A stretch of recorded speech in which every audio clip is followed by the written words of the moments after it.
You get a phone call from the police saying your father was killed in an accident. How could that happen? How could that happen, you know? You could immediately see he was burned severely from head to toe. Simplest explanation is probably the correct one. He was a known cigar smoker who was on oxygen. But is it the result of a tragic accident or something more sinister?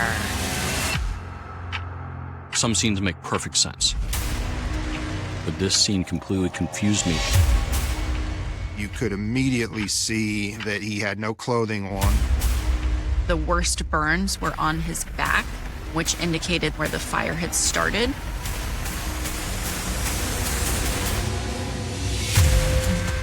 When the evidence leads to a seemingly disturbed suspect, investigators must determine whether the crime was unintentional or if it's all an act. You knew that there was something wrong with her mind. It certainly appears as she had poor impulse control. We all knew she was going to take his life one day. What we were surprised about is the way that she did. He screamed for me. He's like, come out back. He was on fire, screaming my name. When she told me that, I knew I was truly in the presence of evil. June 16th, 2022.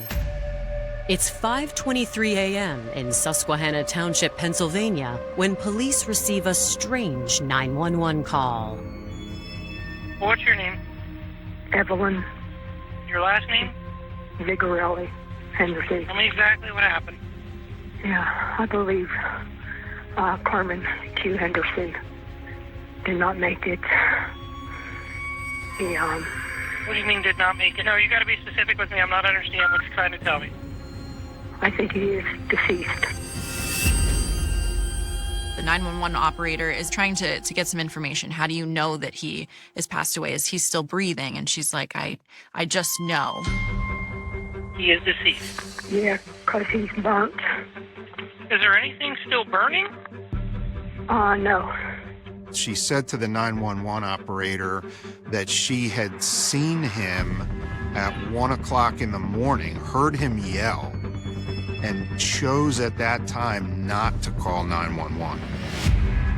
She indicated that she found him in the morning when she got up. The dispatcher's typing this information in. It's going to the responding police officers. The dispatcher felt there was something not quite right with the caller. Police rush to the address where they are met by Evelyn. Corporal Alex Wagner was the first on scene. He asked what's going on, and she said, my husband's out back and he's dead.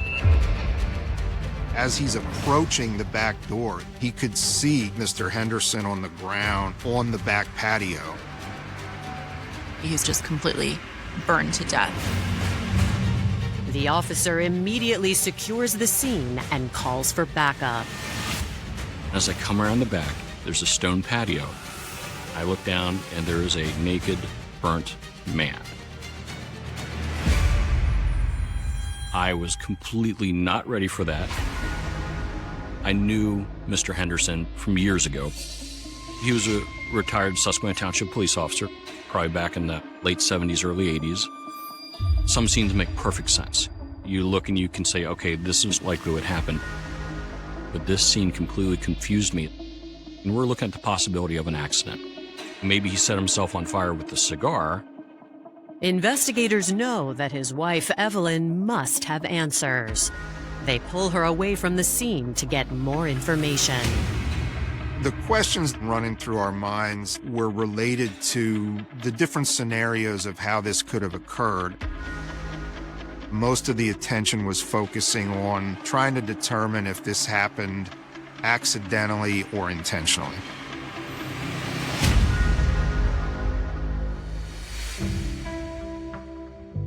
Carmen Q. Henderson was born October 31st, 1937 in Philadelphia to a doting mother. My grandmother, his mother, took care, gave him everything. He had everything he was to have as a child. He grew up in Germantown. They moved up to Harrisburg to changed the way life was going for them. His mother worked for the orphanage, which is now the YWCA, and my dad went to school at William Penn High School. Carmen met his first wife in high school. The pair had 2 daughters together while he served in the military. He was an airplane mechanic in the Air Force. When he came out of the service, he worked for Firestone as a mechanic. Before long, Carmen decided he'd had enough of engine repair and began a new career back in Pennsylvania. First he was a state police officer. Then after that, switched over to being a Susquehanna Township police officer.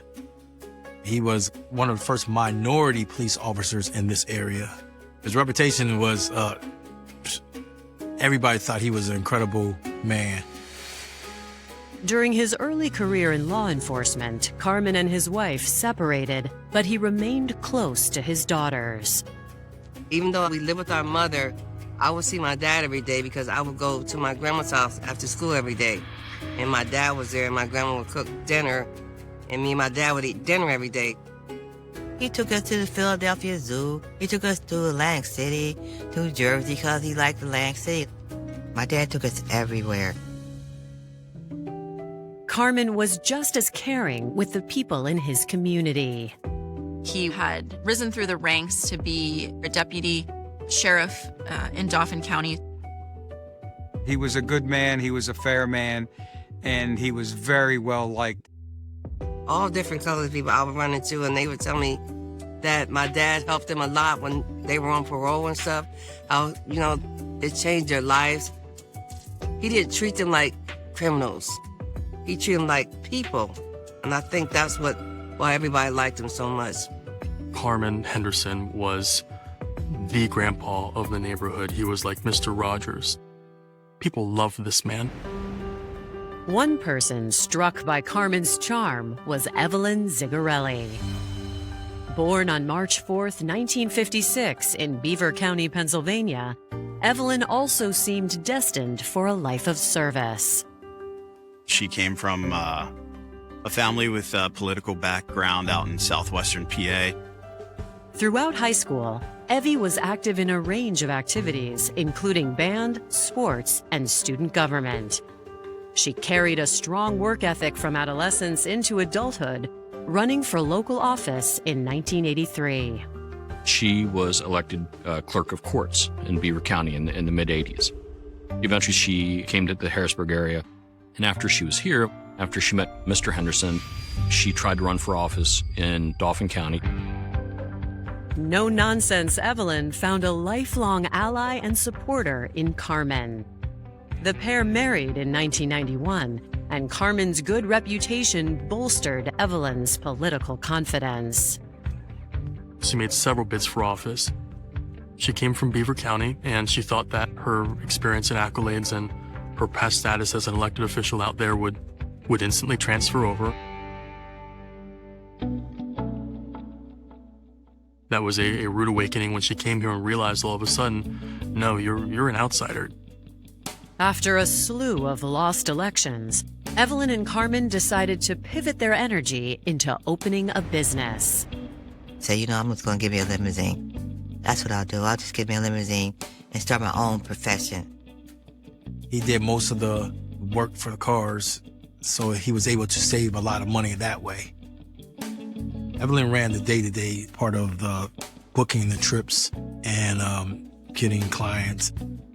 They literally had the monopoly on limousines at one point, and I can only imagine, how proud he was of a business that he built.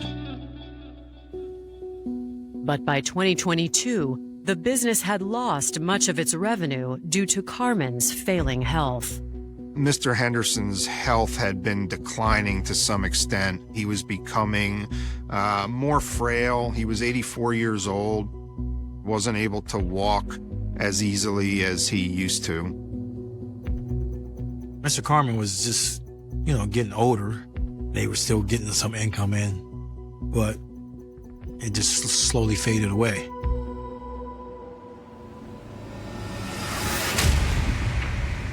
But now, Carmen has been found burned to death in his own backyard, and police are desperate for answers. Evelyn, she now acts kind of surprised, basically saying he caught himself on fire. He was a cigar smoker. Evelyn told us that he likes to smoke cigars out back, and he will sometimes light the wrappers on fire. So at one point she said maybe he set himself on fire because he was burning the wrappers. Her demeanor was described as strange. You would expect someone to be hysterically crying and upset and inconsolable, and she was just flat and had just a monotone reaction to everything. One possibility would be that she's simply in shock from what has occurred and what she witnessed. I mean, what's a normal reaction to have to your husband being burned alive? There is no uniform normal reaction. Evelyn's bizarre response, combined with the circumstances of Carmen's death and the state of the home, bolster detectives' sense of urgency. We treat every suspicious death as a homicide until proven otherwise.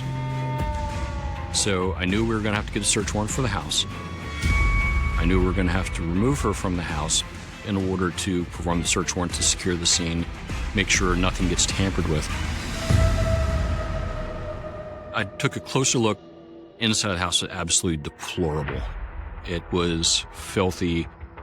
There was rotted food, plates just sitting haphazardly. It was squalor. Coming up, a search warrant provides strange clues. People don't burn as bad as Mr. Henderson does without accelerant. And an interview with Evelyn compounds the mystery. It happened yesterday What happened? when he caught himself on fire.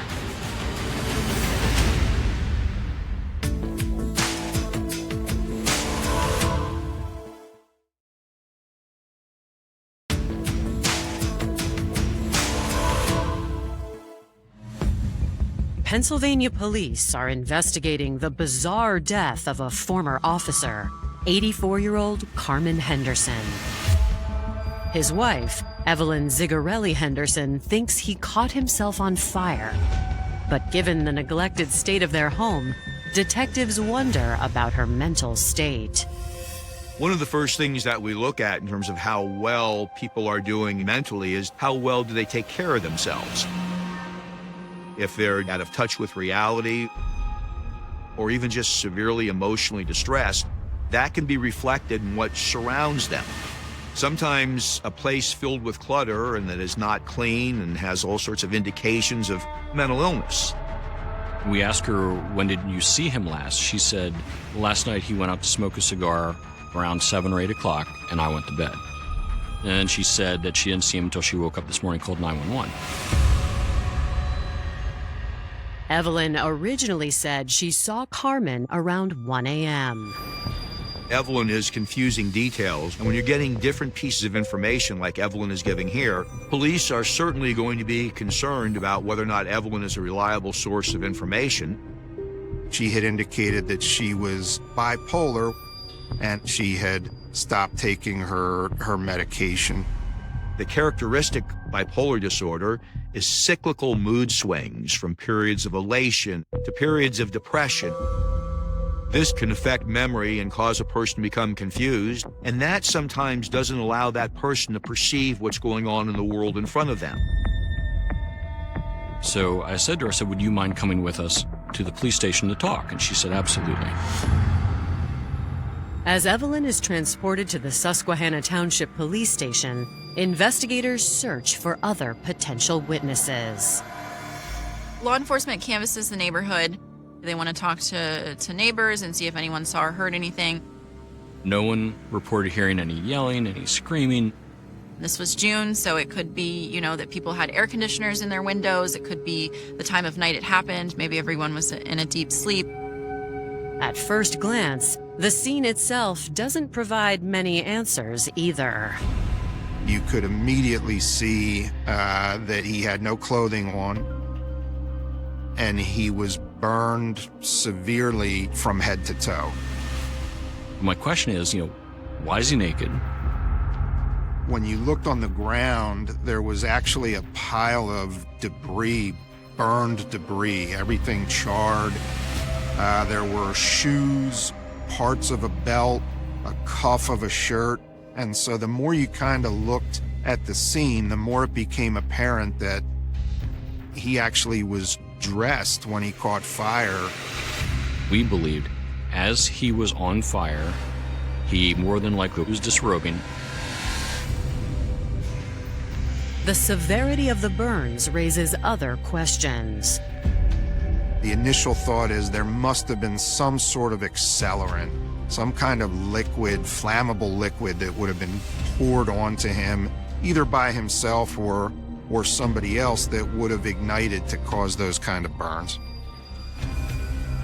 People don't burn as bad as Mr. Henderson does without accelerant. There are no nearby accelerants Carmen could have used when igniting the fire. We actually brought a dog, an arson dog, to the scene.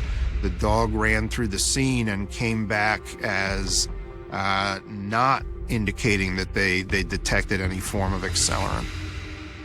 But the one thing the dogs don't hit on is alcohol, because it's common to homes. So just because the dog didn't hit on anything, that doesn't mean that there wasn't accelerant used. Now, there was ignition source on the table. We found a lighter. And also, very strange, we found a paper towel that was rolled up and burnt at one end, almost as if it was used like some people would use it to start pilot lights or something like that. So this did not look accidental at all. Closer inspection of the patio reveals another clue. There was a blue chair kind of off to the left as you walk out of the house, and then there was another chair that was a gray chair, like a folding camping chair, that was turned on its side on the ground over near the wall. The gray chair was involved in the fire. It clearly had been burned. And the back portion that you would lean against, that was completely burned away. But the arms, the seat of the chair, and the footrest were not burned at all. But the most important piece of evidence comes from Carmen's body. I looked closely at his face. A lot of times when someone is alive, when they're burning, you'll see soot on the nose as they're breathing in the soot. But what I found was fly larvae. Fly larvae is generally about 24 hours after time of death. So that told me immediately that the story Evelyn told the 911 dispatcher was a complete lie. Because there's no way, with this short amount of time, could flies have landed on the body and left their eggs behind. They definitely think that something sinister has happened to him. This is probably one of the worst ways that somebody could die. So did she not remember because of her mental illness? Or is it deception? Either way, it appears impossible that Carmen lit himself on fire.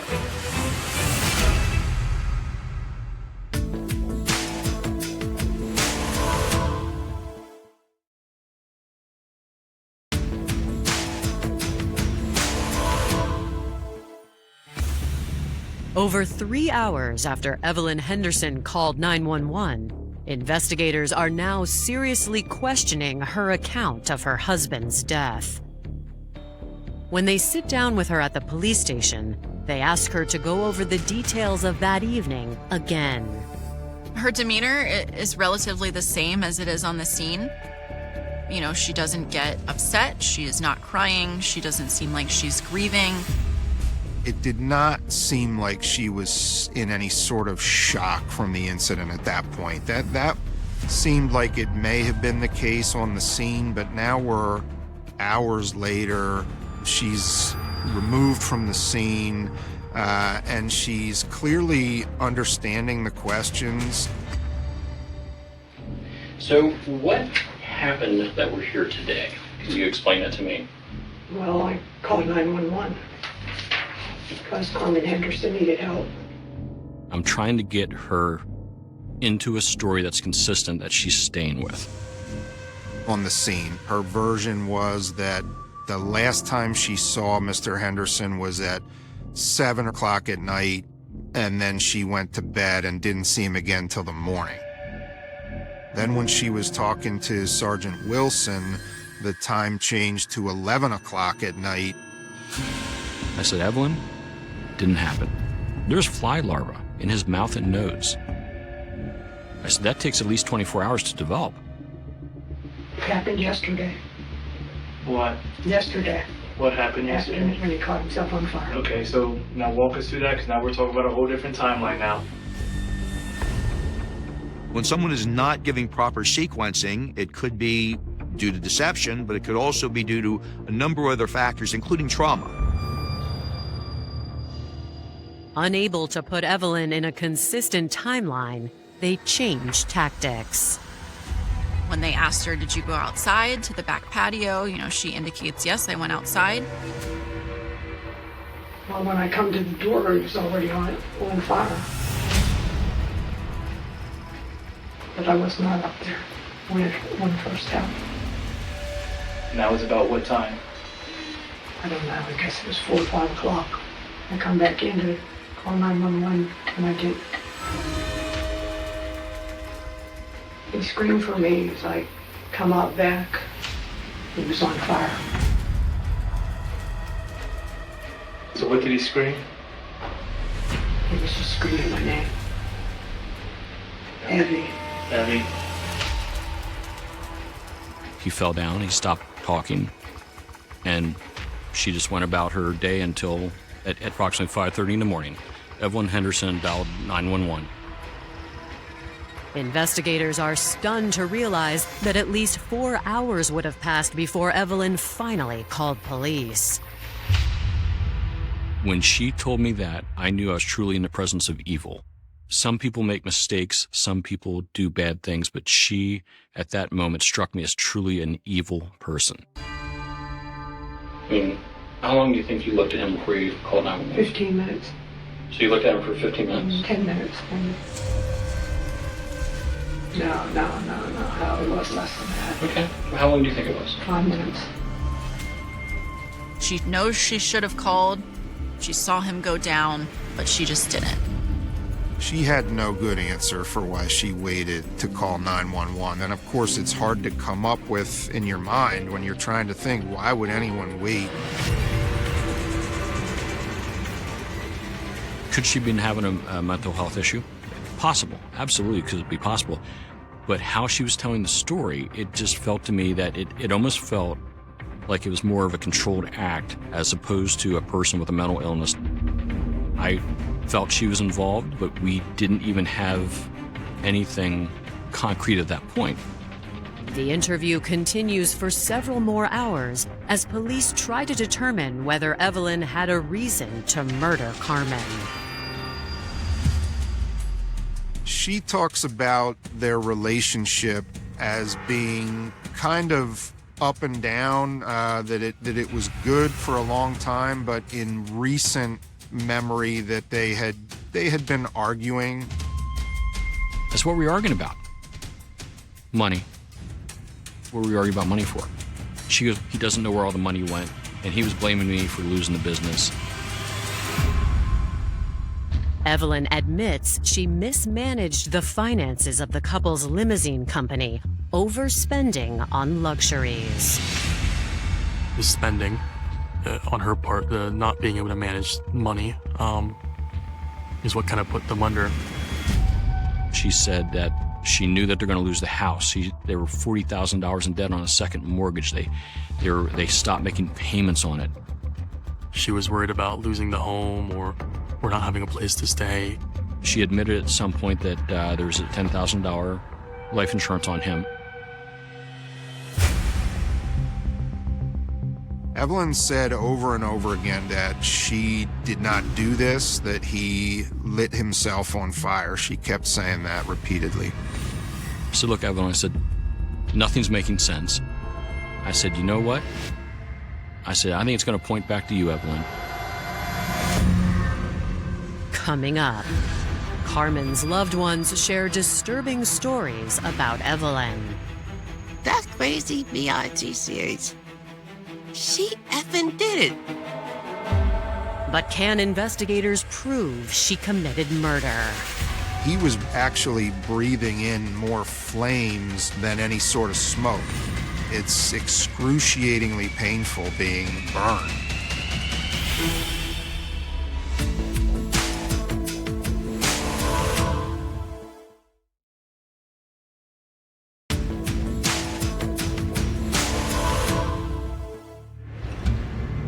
After a 7-hour interrogation, detectives are convinced Evelyn Henderson is the one responsible for her husband's gruesome death. At that point, based on her changing stories, not having an accurate timeline of events, and all of the evidence on scene, the decision was made to charge. The charges the district attorney told us to go with was aggravated arson, which is arson committed during the course of a felony. The felony would be the homicide. Evelyn is transported to Pennsylvania's Dauphin County Jail while authorities continue to build a case against her. They believe personal testimonials and forensic evidence will help earn a conviction. We certainly had probable cause at that moment to believe that she had committed this crime and the charges we had charged her with, but there were things that still needed to be done. To learn more about the relationship between Evelyn and Carmen, investigators reach out to family and friends later that same day. We get a phone call from the police saying your father was killed in an accident. They were saying that he was set on fire. I said, how can that be? They said it's going to be treated as a homicide. So we're like, well, who did it? And they said, we arrested your dad's wife. I'm like, that crazy B.I.T. series. She effing did it. According to Carmen's loved ones, the problems in the marriage had nothing to do with his treatment of Evelyn. My dad gave her everything. Everything you think of. Trips, cars, clothes, jewelry. He did everything that she wanted to do. But she didn't seem appreciative of his efforts. They said Evelyn was rude to them, was mean to them, treated Mr. Henderson like garbage. She didn't want us in the house because of the things that she was probably doing to my father, and he wouldn't tell us. In order for my dad to stay happy, we just didn't go around because it seemed to upset her if we would come over there to see him. They say Evelyn's behavior seemed to grow worse over time. She would really just didn't have any type of people skills. So she would belittle people, she would be nasty to people. People that worked for the limousine company said she was mean and degrading and never had a kind word to say about anyone. She presented herself that she was better than them and everyone was below her. She had this air that she was like royalty. Evelyn was known to have some outbursts of anger and even yelling at strangers sometimes. And we know that people who've been diagnosed with bipolar disorder often engage in that very same behavior. Once Carmen's age forced him to retire, it left Evelyn completely in charge of the business and Carmen's failing health. He couldn't do all the work that he could do on the cars. And Evelyn seemed to have more episodes. And when she was having episodes, she was also losing business. She was such a mean, horrible, evil person. A lot of people boycotted my dad's business. They used to tell my dad all the time, you need to leave her, because they saw something too in her that he didn't see. He never ever complained about how she would scream and holler, how she would cuss or anything. He loved her. So I just didn't understand what happened. Why would you kill somebody that loved you so much? We suspected, just from everything that we knew, that she may have grown tired of having to care for him since he was elderly and was not able to do everything for himself as time went on. That was something that put a larger burden on her. I truly believe she was waiting for him to die, and he wouldn't die. And in her evil heart, she decided that's how she was going to get more money out of him for the last time. However, police still need direct evidence she killed Carmen. And there are viable theories to the contrary.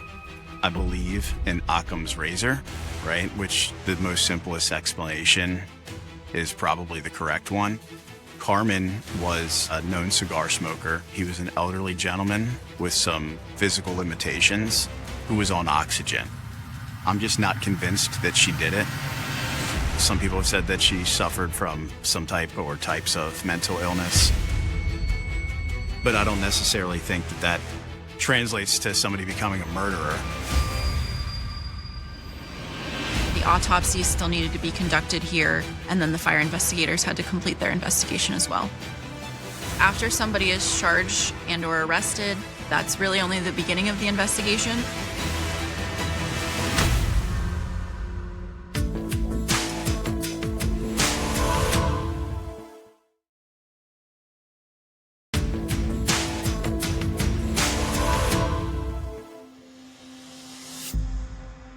Five days after Carmen Henderson's burned body was found on his porch, a forensic pathologist performs an autopsy. The toxicology results for Carmen Henderson were not exactly what you would expect to see in a case if someone dies from a fire. Oftentimes, the thing that kills them is inhaling all of the smoke. His blood results did not bear that out. Dr. Rost was able to figure that he was alive when he was burned. The one sure indicator of that was that there was some soot that was ultimately found in his throat area. This was a fire that caught quickly, burned hot, and so there wouldn't have been a lot of smoke initially, and so he was actually breathing in more flames than any sort of smoke. Another huge thing that was found was that a majority of the worst burns were on his back, which indicated that that would have been where the fire had started. That triggered additional conversations talking about, could it have still been accidental? How could this happen where the fire essentially starts behind him if it's accidental? Looking at how cigars burn and how they can set clothing on fire, it just became more and more rock solid that there's no way he could have set himself on fire. Everything in the autopsy was consistent with this being a homicide. Based on the evidence, investigators believe Carmen was sitting in his deck chair when the fire began. The seat of the chair had almost no fire damage to it, but the upper part of the chair was completely burned away. That was something that was consistent with him being lit on fire from behind. Police obviously want to go and talk to Evelyn and confront her with this information because it does not align up with any of the stories that she has given to this point. The interview is done the same day as the autopsy. We drive to the Dauphin County Prison, asked to have her brought to an interview room. I said, Evelyn, look, you're the only person that was there. And I said, you and I both know you set him on fire. It was the longest pause of my life. And she goes, I did it. She indicated that Carmen was sitting outside on the back patio in the chair. He had his back towards the house. Then she snuck up behind him and lit the back of the chair on fire, and that his clothes became engulfed in flames, and that he had called out, Evie, Evie, help me, as he burned and as she watched him burn. Those are chilling details, you know, setting somebody on fire. That's not like shooting somebody from a distance. It's a very personal thing, and it's excruciatingly painful being burned. She really didn't give a reason why she had done this, but her giving the confession and then talking through the details of how she did it in a way that was totally consistent with what we knew from the physical evidence, it's validation of what you concluded happened. With Evelyn's confession, prosecutors believe they have an open and shut murder case.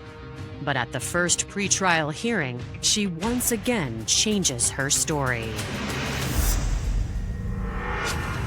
By the time the preliminary hearing rolled around, she was denying that she did the crime. She basically recanted her confession. So the case wasn't over yet at that point, and the investigation wasn't over. If Evelyn's confession is determined to be inadmissible, prosecutors must have evidence to prove she set Carmen's chair on fire and that it burned quickly enough to kill him before he could escape the flames. The biggest thing we had left to do was to conduct an experiment that showed this chair could be lit on fire without the use of accelerants. The decision was made to take portions of the chair that we had in evidence and actually test them, do live testing on them to see if they were flammable and how fast they would be engulfed in flames. I naturally assume that if you're making a product that people use while camping, it's going to be at least flame resistant. Well, we found out later that camping chairs burn like solid rocket fuel. Detectives conclude the chair was incinerated within a matter of seconds. Obviously, he's an elderly male. We know that he has mobility issues, trouble getting around. By the time he is able to react, his clothing is now on fire. He gets up, is frantically moving around, which knocks the chair over, gets his clothes off the best he can to try to get away from the flames. But by then, it's too late. He didn't fall asleep in his favorite chair and die. He was murdered, and he was burnt to death. 100%, that's what the evidence proves. The only remaining question is whether a jury will believe the evidence or Evelyn. Evelyn Henderson's attorneys contended that Evelyn had been offered bipolar medication and had made a false confession to setting the fire.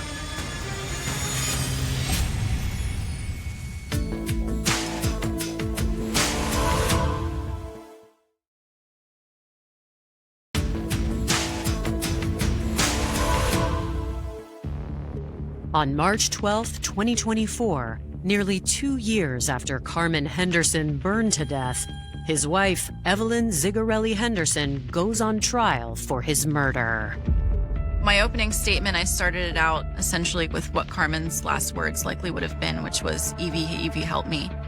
And I just kind of cried that out to the jury 5 or 6 times to really get them to understand the impact of how awful of a death this was.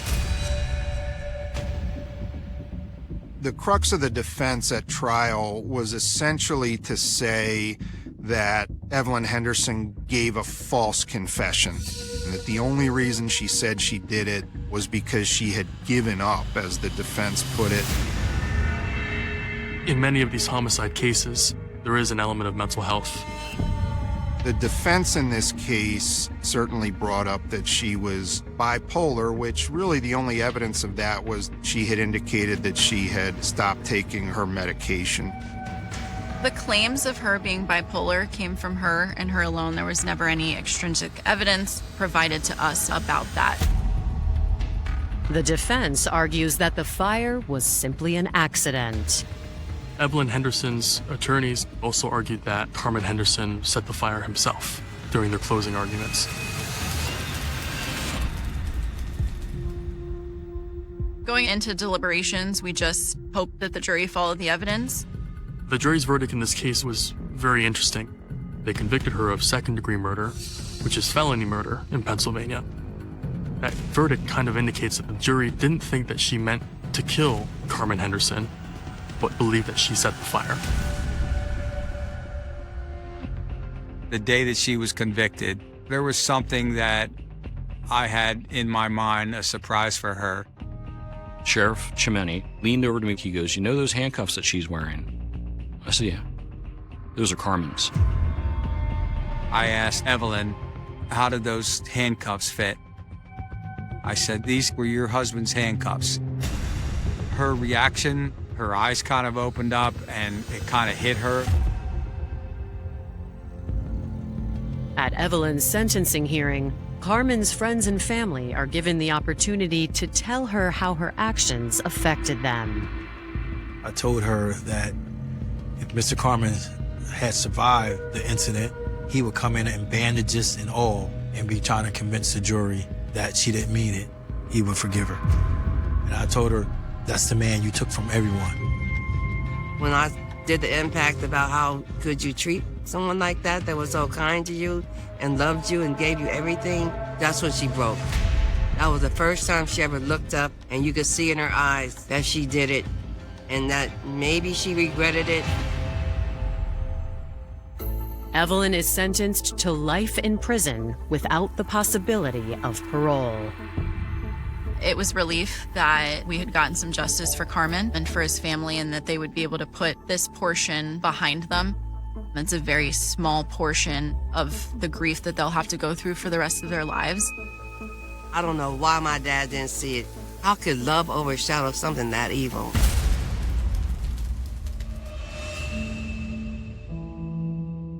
I want everybody to know that he was happy, always willing to help everybody, sociable, and best swimmer ever. Everyone that you meet has something good to say about Dad. And that kept us going, that we loved him and a lot of other people loved him. I wish everybody got a chance to be around him, and I wish he was here right now.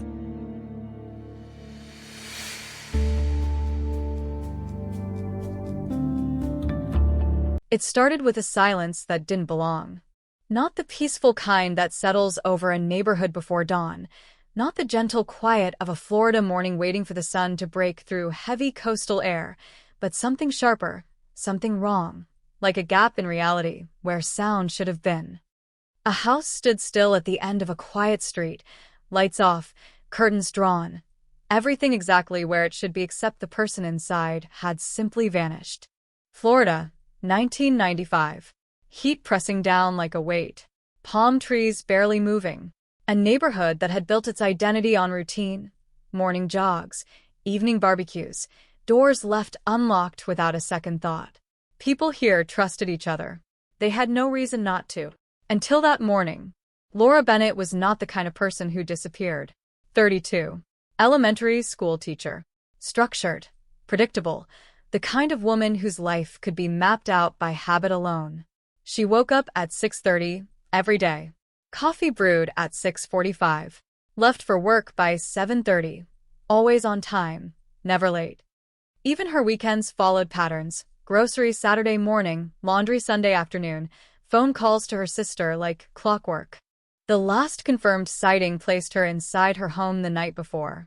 Around 9:30 p.m., a neighbor walking his dog recalled seeing the television flickering through her living room window. Nothing unusual. Nothing alarming.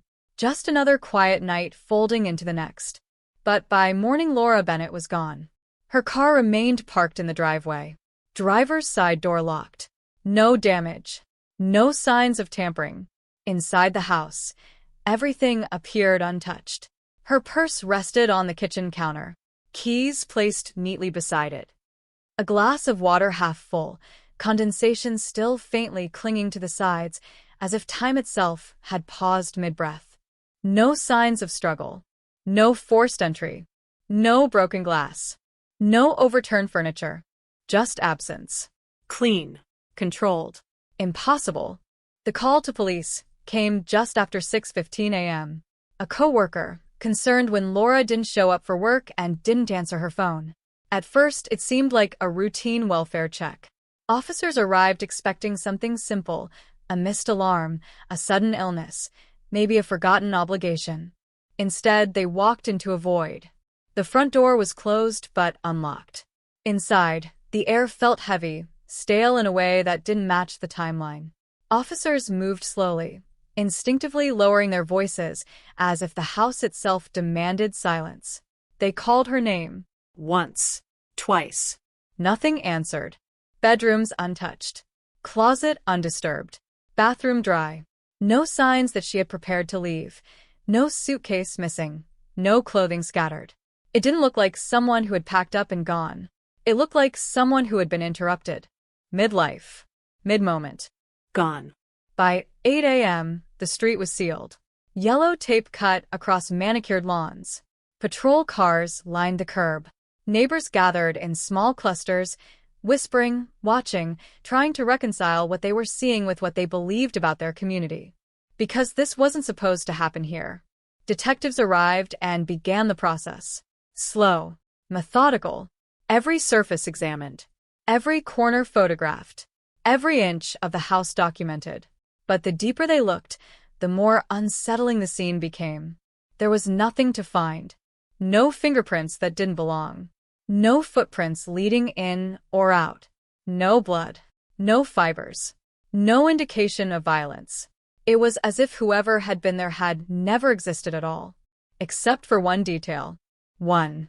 Near the back door, just above the handle, partially smeared but still visible under the right light, a fingerprint. Incomplete. Distorted. But undeniably present. It didn't match Laura. And it didn't match anyone in the system. At first, it was just a fragment. A maybe. A piece of evidence too small to carry weight on its own. But in a case defined by emptiness, even the smallest anomaly becomes a focal point. Someone had touched that door. Someone had been inside. And Laura hadn't walked out alone. The timeline became the next battlefield. Detectives worked backward, reconstructing her final hours with obsessive precision. Phone records showed no unusual calls. No late-night conversations. No signs of distress. Her last outgoing call had been earlier that evening, to a colleague, brief, casual, nothing of note. Television logs confirmed it had been on late into the night. Lights had been seen as late as 10 p.m. After that, nothing. No witnesses reported hearing a struggle. No screams. No breaking glass. No sudden movement in the quiet darkness of the street. Whatever happened happened silently. Too silently.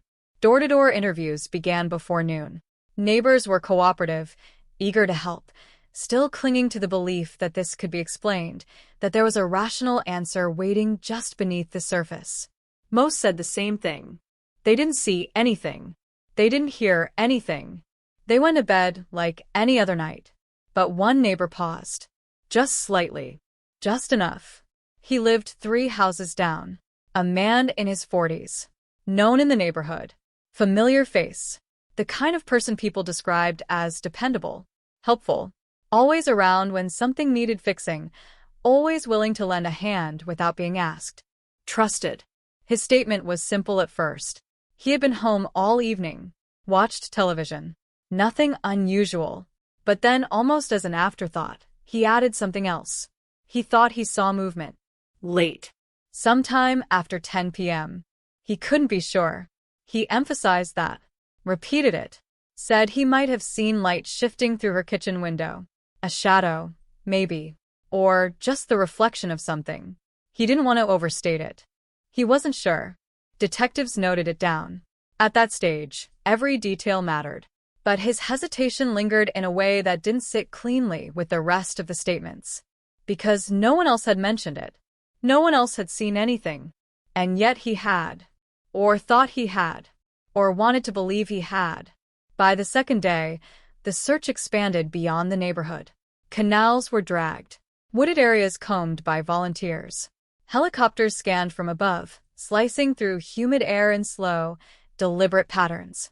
Laura's face appeared on flyers on news broadcasts on the front pages of local papers. Florida woman missing. No signs of forced entry. Community in shock. The story spread fast. because it didn't make sense. And when something doesn't make sense, people pay attention. Days turned into a blur of activity. Tips flooded in. Most led nowhere. False sightings. Misidentified faces. Hope rising and collapsing in rapid cycles. Detectives chased every possibility, no matter how thin. But every road led back to the same place. That house. That silence. That fingerprint. They brought the neighbor back in for a second interview. This time the tone shifted. Subtle, but noticeable. Questions sharpened. Details examined more closely. His timeline, his movements, his exact position when he claimed to have seen the light. He remained calm, consistent. Every answer aligned perfectly with the last. Too perfectly. He said he had been in his living room. Television on. Curtains partially open. From that angle, he claimed, he could see directly into Laura's kitchen window. Said the light had been on longer than usual. Said he noticed because it caught his attention. But when investigators checked the sightline, something didn't add up. From his window, at that angle, with the spacing between houses and the positioning of the trees, the view wasn't as clear as he described. Not impossible, but not exact. Not certain. And yet he had spoken with certainty, until he realized what that certainty implied. Then it became hesitation. Then it became uncertainty. And still there was no evidence tying him to the house. No physical link. No witness placing him there. No reason strong enough to move from suspicion to action. So the investigation stalled. Weeks passed. The intensity faded. Media attention shifted. New stories replaced old ones. The search teams dissolved. The flyers weathered under sun and rain until faces blurred and edges curled. Laura Bennett became a question without an answer. A name attached to a file. A case slowly cooling. But in that neighborhood, nothing returned to normal. Doors that once stayed open were now locked. Lights burned late into the night. Neighbors who once trusted without question now watched each other with quiet, unspoken doubt. Because something had happened there. Something that didn't belong. And the worst part wasn't what they knew. It was what they didn't. Because somewhere, in the gap between 9:30 p.m. and the silence that followed, something had entered that house. Something careful. Something controlled. Something that left almost nothing behind. Almost. Just one fingerprint. One hesitation. One detail that refused to disappear. And as the years began to pass, as the case slipped quietly into the category no one wants to say out loud, one truth settled over everything like a shadow that never fully lifts. Whoever had taken Laura Bennett hadn't needed to force their way in. They had been led inside. The idea settled in slowly, not as a conclusion, but as a discomfort no one could shake. She had opened the door. Not forced. Not broken. Not coerced in any visible way. Which meant one thing investigators hated more than anything else: familiarity. Whoever stepped into that house that night had not triggered fear. Not immediately. Not enough to leave a mark. And that changed everything. Because now the list of possibilities didn't expand, it narrowed. Drastically. Detectives went back to the beginning, stripping the case down to its bones, re-examining every interaction Laura Bennett had in the days leading up to her disappearance. Co-workers. Friends, family, delivery drivers, repair services. Anyone who could have reasonably approached her front door without raising suspicion. Patterns began to form, subtle at first, almost invisible under the weight of routine. Laura lived predictably. She trusted easily within that predictability. The same grocery store, the same gas station, the same walking route in the evening, the same people over and over again. Familiar faces. Safe faces. But safety, investigators would later note, is often nothing more than repetition mistaken for trust. Phone records were pulled again, this time scrutinized under a different lens. Not just who she called, but who called her. Numbers that appeared repeatedly. Numbers that didn't belong. One stood out, not because of frequency, but because of timing. A call placed 2 nights before she vanished. Lasted less than 30 seconds. No voicemail. No follow-up. The number wasn't registered to any known contact. A prepaid line. Untraceable in the traditional sense. At the time, it meant little. a wrong number, a telemarketer, a stray signal in a sea of data. But now it felt different, because it existed just outside her routine. And anything outside her routine mattered. Investigators attempted to trace the origin anyway, chasing dead ends through disconnected towers and incomplete records. It led nowhere, but it stayed in the file, circled, highlighted, unresolved. Meanwhile, the fingerprint remained the only physical anchor in a case drifting further into abstraction. Forensics revisited it, enhancing, reconstructing, attempting to extract more from what little existed. Partial ridge detail. Enough to confirm it was distinct, not enough to identify. It became a ghost in the system. Present, but unreachable. And then there was the neighbor. He had not left the investigation's focus, not entirely. His name lingered in internal discussions, never elevated to suspect, never dismissed as irrelevant. He existed in a gray space investigators knew all too well, the space where instinct lives without evidence. They brought him in again. This time, they changed tactics. Less pressure. More conversation. They let silence do the work. Let him fill it. Let him talk about the neighborhood, about Laura, about routine, about nothing in particular. And slowly, over the course of hours, small inconsistencies began to surface. Not lies. Not outright contradictions. Just shifts. Details that didn't align perfectly with previous statements. The time he claimed to have gone to bed. The program he said he was watching. The exact moment he noticed the light in Laura's house. Each variation was minor, insignificant on its own, but together they formed a pattern of adjustment, as if his memory wasn't fixed but adapting. Detectives noted it all, logged every deviation, built a timeline of his statements alongside the timeline of the night itself. And still there was nothing solid enough to act on. No warrant, no arrest, just suspicion tightening like a knot that refused to come undone. Outside the investigation, the case was beginning to slip. Media coverage thinned. Public attention drifted. Without new developments, the story lost its edge, replaced by fresher tragedies, newer mysteries. Laura's name moved from headlines to segments, from segments to brief mentions, and then, gradually, to silence. But inside the department, the file remained open. Barely. Detectives rotated off. New cases demanded time. Resources shifted. The urgency that once defined the investigation began to erode, not from lack of care, but from the relentless pressure of what came next. That's how cold cases begin. Not with a decision, but with a drift. Months turned into a year. Then another. The house was sold. New occupants moved in, unaware, or perhaps unwilling to fully acknowledge what had happened within those walls. Fresh paint. New furniture. Different lives layered over the absence. But absence doesn't disappear. It settles. It lingers. It waits. The neighbor stayed. Same house. Same routines. Same quiet presence on the street.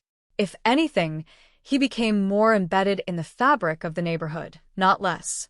Familiarity deepened. Trust, though fractured, reformed in cautious, measured ways. Because people need normal, even when normal is built on something unresolved. Then, nearly 3 years after Laura vanished, something surfaced. Not a breakthrough. Not a confession. Something smaller, but sharper. A woman came forward. Lived 2 blocks over. Hadn't spoken up before, because she hadn't thought it mattered. At the time, it seemed insignificant. But as years passed, as the case lingered in the back of her mind, the memory refused to settle. She reported seeing a vehicle, late that night, parked briefly near Laura's house. Engine off. Lights out. She described it as a dark sedan. Older model. Nothing distinctive. It had been there for maybe 10 minutes. Maybe less. Then it was gone. At the time, she assumed it belonged to someone visiting. Or someone lost. It didn't register as suspicious, because nothing ever did in that neighborhood. Until it did. Investigators revisited the timeline again, integrating this new detail. A vehicle meant mobility. It meant planning. It meant the possibility that Laura had been taken, not just from the house, but from the neighborhood entirely within minutes. Clean. Efficient. Deliberate. They cross-referenced vehicle registrations, looked for matches in the area, interviewed residents again, asked if anyone owned a similar car, if anyone had visitors that night, if anyone remembered anything at all. Nothing conclusive. But one detail shifted. The neighbor owned a vehicle that fit the general description. Dark-colored. Older model. Common enough to blend in, but close enough to matter. They checked his records. Registration matched. Timeline unclear. He claimed the car hadn't been used that night. No witnesses to confirm. No evidence to contradict. Another thread. Another possibility. Still not enough. Years continued to pass. Technology advanced. Databases expanded. Old evidence gained new relevance as tools improved. Cases once thought unsolvable began to crack under the weight of modern forensics. And with each advancement, Laura Bennett's file inched closer to something it had never had before. Hope. Because that fingerprint, that single, partial trace left behind in a moment no one witnessed, was no longer just a fragment. It was a key, waiting for the right lock. And somewhere, whether in a system not yet built or a database not yet complete, that match existed. It had to.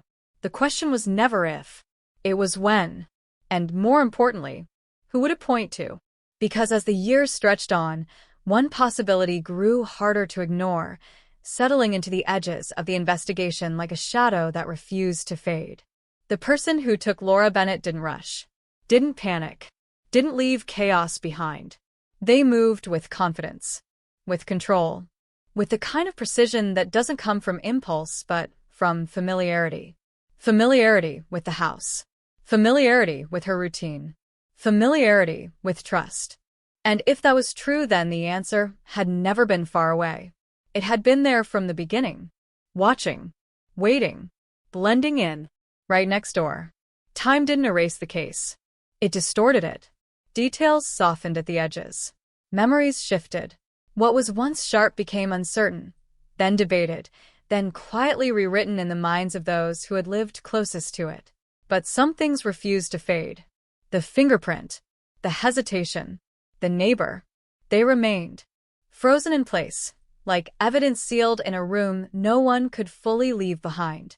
By the late 1990s, the investigation had officially entered the stage no department ever announces, but every detective recognizes: the slow, grinding transition into a cold case. Active leads dried up. Resources were redirected. The file was boxed, labeled, archived. But not closed. Never closed. Because unresolved cases don't end. They wait. And sometimes they wait for something outside the investigation to move first. It happened quietly. A different case. Different county. Routine arrest. A man picked up on unrelated charges. Minor. Forgettable. The kind that rarely echoes beyond a single report. But during processing, his prints were taken, logged, entered into a system that, years earlier, hadn't even existed in its current form. Technology had changed. Databases had grown. Connections that once required luck now required only time. And somewhere deep inside that expanding system something stirred. Not a match. Not yet. But a similarity. A partial alignment between an old, unresolved print and something newly entered. Enough to trigger a flag. Enough to prompt a closer look. Enough to pull Laura Bennett's file, untouched for years, back into the light. Detectives reopened it. Not with certainty, but with curiosity sharpened by time. They re-examined the fingerprint, now enhanced with newer methods, cross-referenced against the partial from the recent arrest. The ridge patterns weren't identical. Not a clean match. But the overlap, the structure, suggested something that couldn't be dismissed outright. It wasn't proof, but it wasn't coincidence either. The man tied to the new print had no known connection to Laura. No documented presence in her neighborhood. No obvious link. His alibi for the night of her disappearance was vague, but not unusual for someone drifting through different parts of the state at the time. Still, he became a thread. And in a case with so few threads left that mattered. Investigators tracked his movements from 1995. Old addresses, employment records, traffic citations, fragments of a life reconstructed through paperwork and faded memory. He had passed through regions not far from Laura's town. Not directly, not definitively, but close enough to remain within the realm of possibility. They interviewed him, years after the fact. His answers were detached, indifferent. He didn't remember where he was on that specific night, didn't remember the town, didn't remember Laura. To him, it was just another question about a time long gone. And without a full fingerprint match, without physical evidence placing him there, without anything concrete tying him to the scene, he remained exactly what the case had always been filled with. A possibility. Nothing more. The file grew thicker again, then heavier, then slowly still, again. But something had changed, because for the first time the case had reacted to time. It had moved, and that movement reignited something investigators hadn't felt in years. Momentum. They revisited everything. Every statement.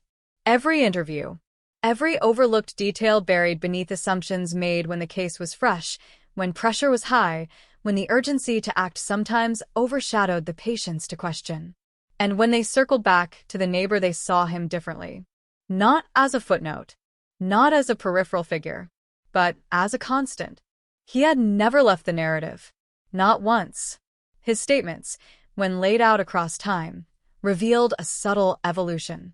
Words shifting, certainty fading, then returning in different forms. Small contradictions that once seemed irrelevant now aligned in ways that felt deliberate. Not careless. Not accidental, but controlled. They pulled his original interview tapes, listened again, not for what he said, but how he said it. The pauses, the emphasis, the moments where his voice tightened just slightly, where his answers came too quickly or just a fraction too late. And one detail resurfaced. Something buried in the background of an early recording. A sound. Faint. Almost dismissed at the time. A mechanical noise. Brief, low, like a door closing or something being moved. At the time, it meant nothing. Now it felt like context. They reanalyzed the timeline of his night, his claim of watching television, his position in the living room, his line of sight to Laura's kitchen. And once again the geometry didn't quite hold. Not cleanly, not naturally. It required adjustment. It required him to have been somewhere slightly different. Somewhere closer. But closer to what? That question lingered, then expanded. Because if he had not been where he said he was, then where had he been? And more importantly, why adjust the story at all? People forget details. That's expected. But they don't reshape them unless there's something to protect, something to hide, or something to distance themselves from. Investigators looked deeper into his background. Not just records, but patterns. Behavior, complaints, interactions with neighbors over the years. Nothing criminal, nothing overtly alarming, but a series of small incidents began to form a subtle outline. Reports of him being present, watching, appearing unexpectedly, knowing things he shouldn't have known, harmless on the surface, until viewed together, until placed against the backdrop of a woman who vanished without a sound. They brought him in again. Years later, older now, calmer, more confident. Time had worked in his favor. Memories fade. Evidence weakens. Pressure dissolves. He had lived alongside the case long enough to become part of its background noise. Familiar. Untouchable. They asked about that night again. Same questions. Same structure. Different answers. Not drastically different, but enough. He no longer claimed certainty about the light. Now it was probably earlier. He no longer remembered exactly when he went to bed. Now it was sometime around midnight. Details softened. Edges blurred. A story becoming less defined with each retelling. And that was its own kind of signal. Because the truth doesn't erode the same way a fabrication does. Truth holds shape. Even when memory fades. Fabrication adapts. It shifts to avoid pressure, to fill gaps, to stay just ahead of contradiction. Investigators couldn't prove it. Not yet. But the pattern was there, growing, tightening. And then another detail surfaced. Small, overlooked, but devastating in implication. A maintenance record, dated 2 weeks after Laura's disappearance. Filed quietly. Routine. Forgettable. It documented minor work done on the neighbor's vehicle. A dark-colored sedan. The same general type reported near Laura's house that night. The work itself was unremarkable. Cleaning. Interior detailing. Nothing that raised alarms at the time. But the timing changed everything. Because it suggested something had needed to be removed. Something had required attention. Something inside that car had not belonged there. Individually, none of it was enough.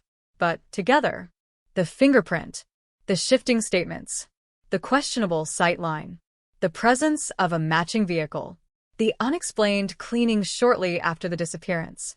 It formed a picture, incomplete, but increasingly difficult to ignore. And still no arrest, no charge, no definitive proof. Just a case that refused to die. Because some disappearances don't fade into history. They evolve. They wait for the world to catch up. For technology to advance. For patterns to reveal themselves. For one final piece to fall into place. And when that happens, it doesn't just solve the mystery. It exposes something far more unsettling, that the answer had been there all along. Living quietly, watching patiently, just beyond the edge of certainty. Right where no one wanted to look too closely. Right where it felt too familiar to suspect. Right next door. Pressure doesn't always break a case.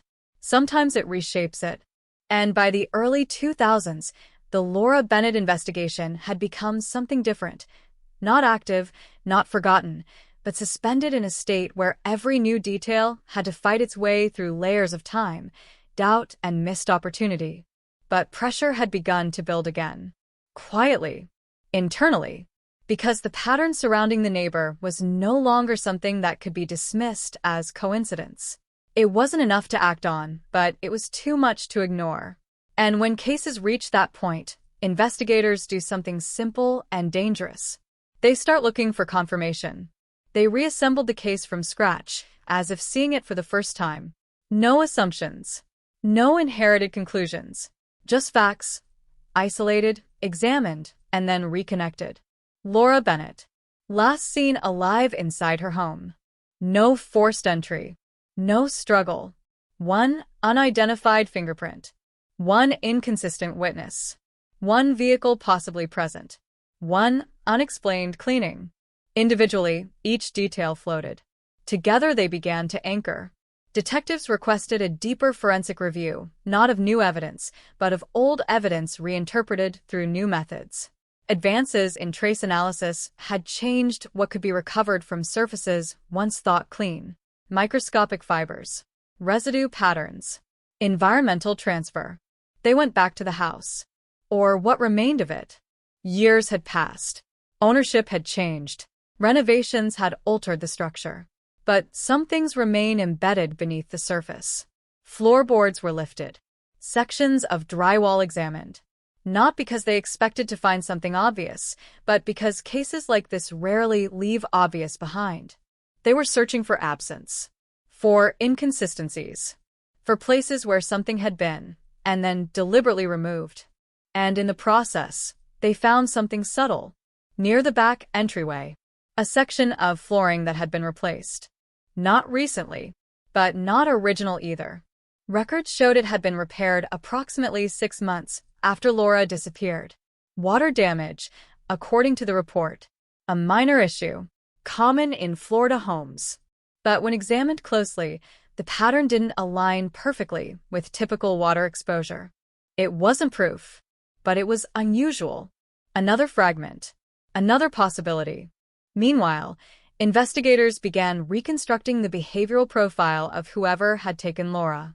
Not a psychological deep dive, not speculation, but pattern analysis rooted in the scene itself. No forced entry suggested trust or deception. No struggle suggested control. No noise suggested precision. No body suggested planning. This wasn't random. It wasn't impulsive. It was contained. intentional, and most importantly, it was local. Because strangers make mistakes. Strangers leave chaos. Strangers disrupt patterns. But this had moved through Laura's life without resistance, which meant familiarity, which meant access, which meant proximity. They mapped the neighborhood again, this time not geographically but behaviorally. Who had access to Laura's routine? Who knew when she was home? Who knew when she was alone? Who could approach her door without raising suspicion? The circle tightened. And once again it stopped at the same place. The neighbor. But this time, they went further. They began tracking his movements beyond the night of the disappearance. Days before. Days after. Not just where he said he was, but what could be independently verified. Receipts. Sightings. Work logs. Casual interactions remembered years later by people who hadn't realized they were witnessing anything important. A pattern began to emerge. He had no clear alibi for large portions of that night. He had no witnesses placing him firmly inside his home at critical times. And more importantly, he had opportunities. Repeated. Unquestioned. Routine access to the environment surrounding Laura's life. He wasn't just nearby. He was embedded. Investigators then did something they hadn't done before. They watched him. Not openly. Not aggressively. But quietly. Because behavior over time reveals what statements cannot. And what they saw wasn't criminal. But it wasn't neutral either. He observed. He lingered. He maintained awareness of his surroundings in ways that felt heightened. Calculated. As if he understood the importance of being seen as normal. And was actively performing it. Years had given him confidence. But confidence can become overexposure. Then came the decision that would shift the case again. They went back to the fingerprint. Not to match it, but to understand it. They analyzed pressure patterns, ridge flow, distortion angles, trying to determine not just who it belonged to, but how it had been left. Positioning suggested the hand had been placed with intent. Not brushing past. Not incidental contact. It was deliberate. Controlled. Whoever left it had been steady. Unhurried. Comfortable. Inside someone else's home. And that detail, more than anything, cut through the years of uncertainty. Because it reinforced what investigators had begun to believe. This wasn't a break-in. This wasn't an attack from the outside. This was an interaction that turned. A moment where something shifted. Where trust became vulnerability. Where familiarity became access. And where access became disappearance. They brought the neighbor in again. This time, they didn't confront. They layered. They introduced details slowly, watching reactions, tracking micro-expressions, measuring pauses. They mentioned the vehicle. He acknowledged owning one similar. They mentioned the late-night activity. He minimized it. They mentioned the fingerprint. And, for the first time, there was a break. Small. Barely visible. But real. A hesitation not in words, but in presence. A moment where the rhythm of his responses faltered. Recovered quickly. But not quickly enough. Because experienced investigators don't look for confessions. They look for disruption. And that was disruption. Still no arrest. Still no charge.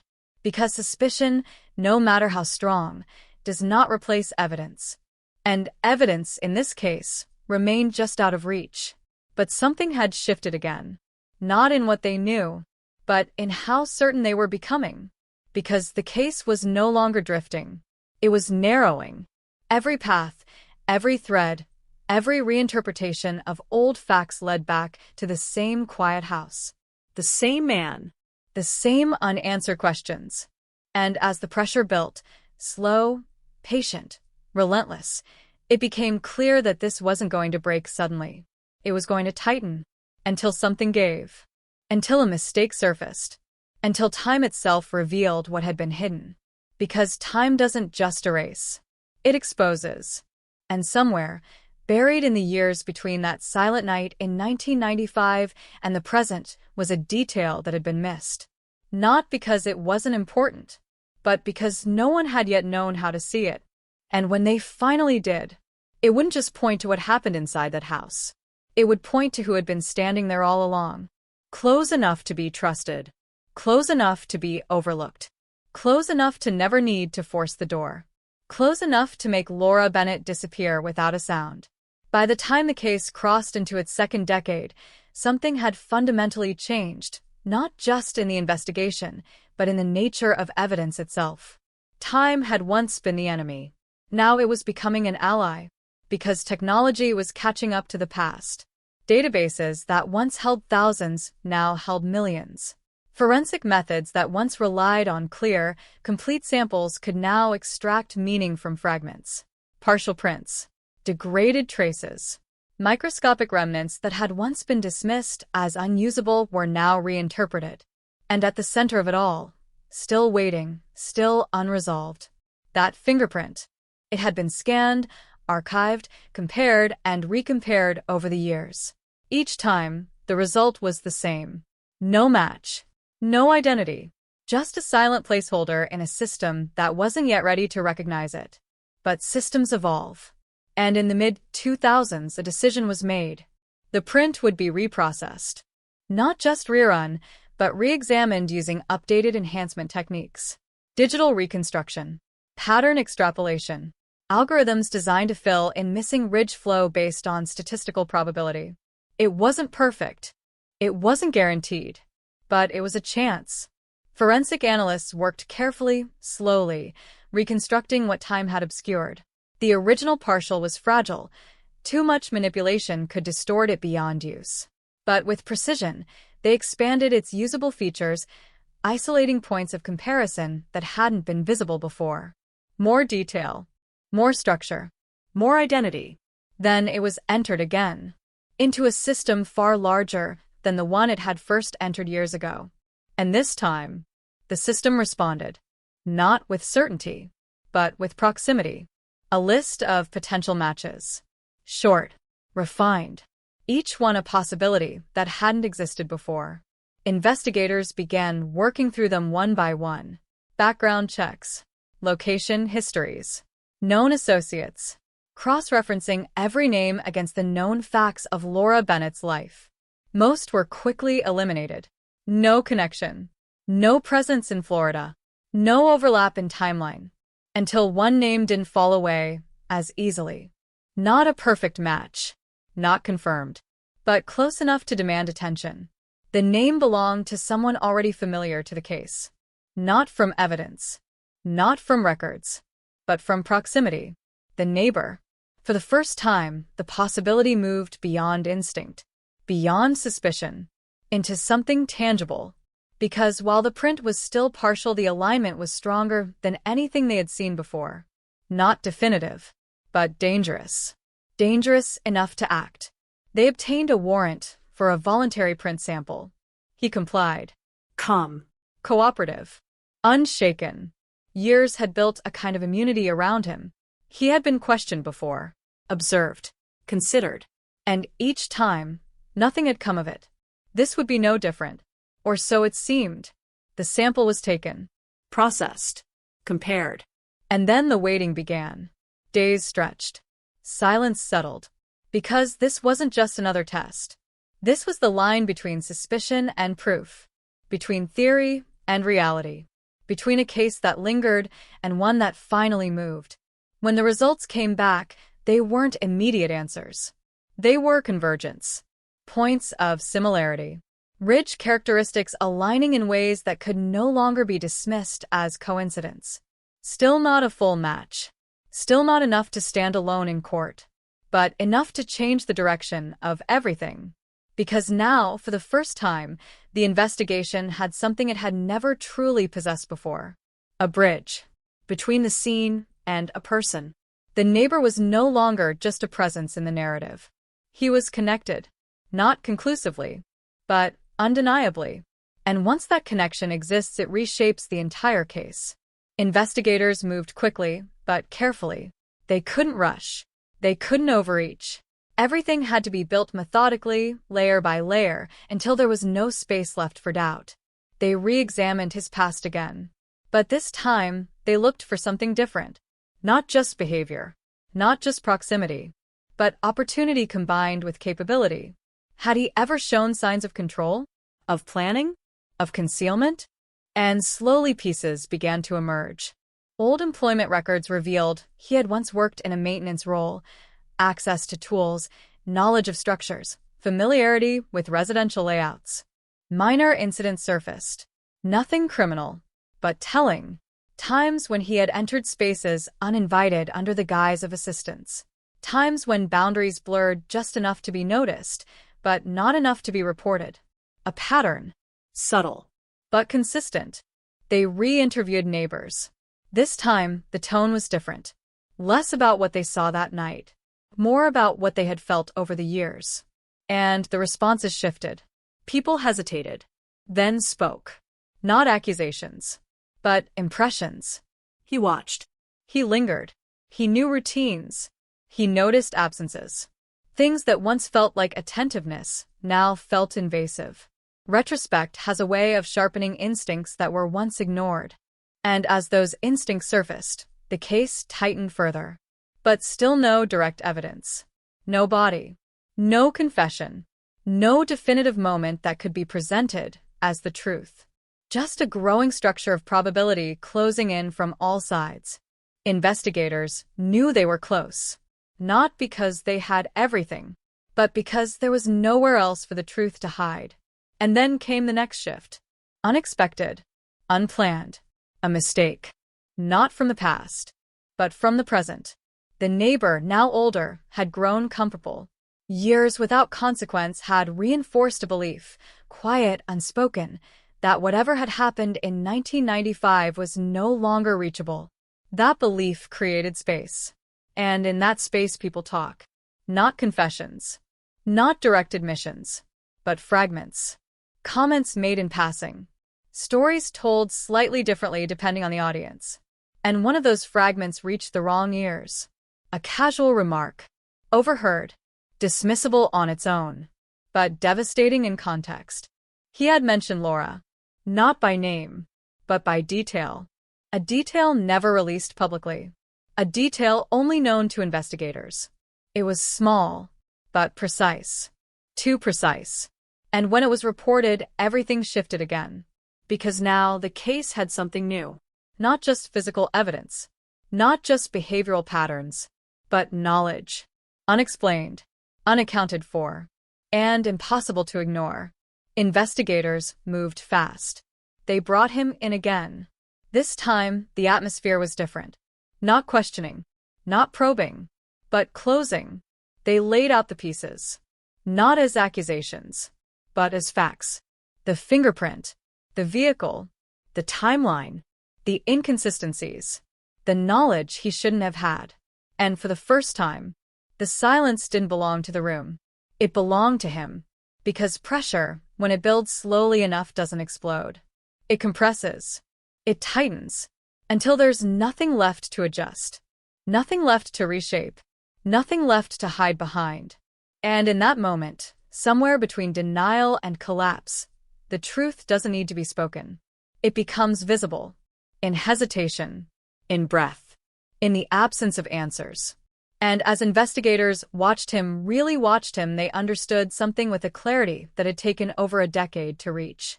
This case had never been about finding a stranger. It had never been about chasing something unknown. It had been about recognizing something that had been there from the very beginning. Something familiar. Something trusted. Something that had walked freely through that neighborhood for years, carrying a secret that had never quite stayed buried. And now, for the first time, it was beginning to surface. The moment didn't explode. It tightened. That was the unsettling part. After years of chasing fragments, of reconstructing shadows, of building a case out of absence, there was no dramatic break, no sudden confession echoing through an interrogation room. Instead, there was compression. Slow, relentless, inevitable. And at the center of it, the neighbor. For years, he had existed just outside the boundary of proof. Close enough to suspect. Distant enough to remain untouched. A constant in a case defined by uncertainty. But now, that distance was collapsing. Investigators adjusted their strategy. They stopped asking what happened.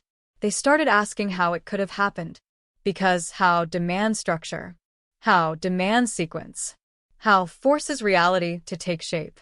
They reconstructed the night again, but this time they removed everything that didn't fit. Every assumption, every inherited conclusion.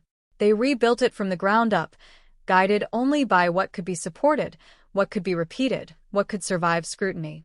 Laura Bennett is inside her home. The door is not forced. There is no sign of struggle. A person enters. Not as an intruder, but as someone expected or at least not feared. Conversation, movement, proximity. Then something shifts. Quickly. Controlled. No noise. No chaos. And within minutes she is gone. That model didn't just suggest familiarity. It required it. Investigators mapped the physical space of the house again, this time focusing not on evidence, but on movement. Lines of entry. Points of control. Areas where someone could act without being seen or heard from outside. The back door. Always the back door. Less visible from the street. Closer to the line of sight the neighbor had described. Closer to his house. Too close. They re-examined the fingerprint in that context, not just as a mark, but as a moment. A hand placed on the door. Positioning suggesting someone steadying themselves or guiding movement. Not entering in a rush. Not leaving in panic. Acting with intent. Comfortable enough to take time. That level of comfort narrowed the field further than any database ever could. Because comfort like that doesn't come from chance. It comes from repetition. From prior presence. From knowing the space well enough to move through it without hesitation. And that brought them back again to the same unavoidable conclusion. He had been inside that house before. Not that night. Before. In ways no one had questioned. In ways no one had documented. Because neighbors help each other. Neighbors enter homes. Neighbors become invisible through familiarity. Investigators began digging into that angle. Had he ever been inside Laura's house? Officially, no. No record. No report. But informally, that was different. They spoke again to people who had known her. Co-workers. Friends. Neighbors who had moved away years earlier. And slowly, carefully, fragments of memory began to surface. He had fixed something once. A minor issue. A door hinge. Or maybe a lock. The details weren't clear. But the implication was. He had crossed the threshold. At least once. And that changed everything. Because it explained the comfort. It explained the lack of force. It explained how someone could enter without triggering alarm. But more importantly, it explained access. Access to layout. Access to routine. Access to trust. And once access is established, everything else becomes possible. Investigators shifted again. Now, they weren't just building a case around that night. They were building a history. A timeline of contact that extended beyond the disappearance itself. When did he first interact with Laura? How often? In what context? Every interaction was examined, not for what it was, but for what it allowed. Because crimes like this aren't isolated events. They are built, layer by layer, moment by moment, until the final act feels almost inevitable. Meanwhile, pressure on the neighbor increased, not externally, not visibly, but psychologically. He was aware now. Aware that attention had returned. Aware that the case had shifted. And awareness changes behavior. Subtle changes. But detectable. He became more guarded. More precise in conversation. Less willing to engage casually. Normal but carefully normal. And that carefulness was its own kind of signal. Because truly innocent people don't calibrate normal. They just live it. Investigators introduced controlled leaks, small, deliberate pieces of information allowed to circulate just enough to reach him. Not lies. Not misinformation. Just selective truths designed to observe reaction. The fingerprint had been enhanced. The case was active again. New evidence was being reviewed. Each piece placed carefully like pressure points. And then they watched.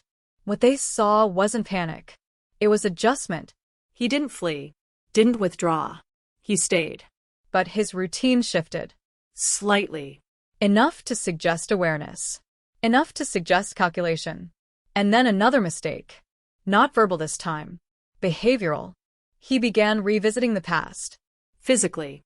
Driving routes he hadn't taken in years. Passing near locations connected, indirectly, to the case.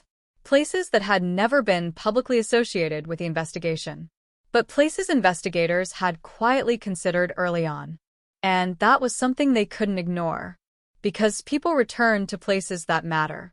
Places tied to memory, to action, to consequence. They followed discreetly, documented, mapped. And what emerged wasn't random. It was pattern, a quiet orbit around something unseen, something buried, something that still existed somewhere beyond reach. That realization changed the stakes. Because for the first time, the possibility of a physical location re-entered the investigation. Not just where Laura had been taken from, but where she might have been taken to. Search efforts resumed, but differently this time. Targeted. Informed by behavior rather than guesswork. Areas revisited.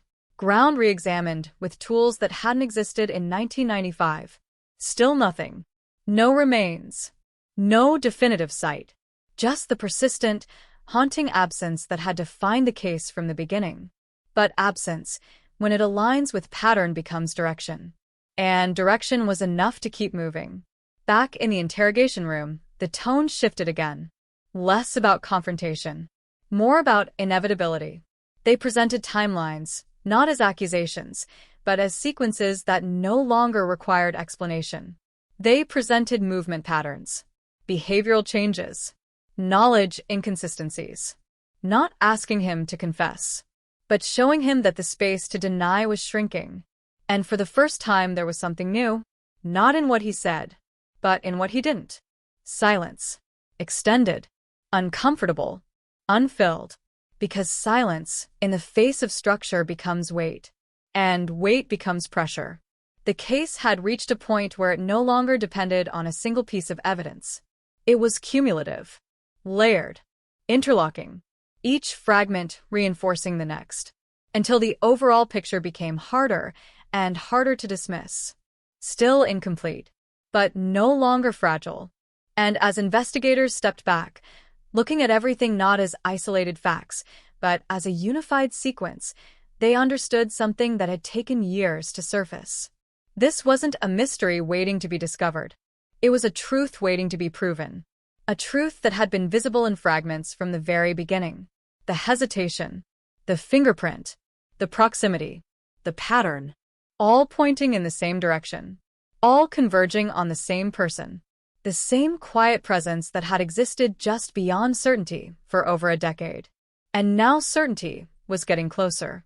Not through luck, not through chance, but through pressure. Slow, deliberate, unrelenting, until there would be nowhere left to stand, nowhere left to adjust, nowhere left to hide. Because the past doesn't stay buried forever. Not when someone keeps walking back to where it's buried. Not when the truth keeps tightening around it. Not when the silence finally starts to break. By now, the case was no longer drifting toward a conclusion. It was closing in. Not fast. Not dramatic. But with a precision that felt inevitable, like a slow tightening coil that had spent years gathering tension and was now beginning to contract with purpose. Investigators could feel it. Not as certainty, but as convergence. Every path they followed, every fragment they re-examined, every behavioral pattern they mapped led back to the same place. The same house. The same proximity. The same man who had spent over a decade existing just outside the boundary of proof. But that boundary was thinning. And everyone involved knew it. The strategy shifted again. This time they stopped building outward. They began building inward. Instead of chasing new evidence, they focused on reinforcing what they already had, strengthening connections, tightening timelines, eliminating alternative explanations until only one remained viable. Because in cases like this, the final movement isn't about discovery.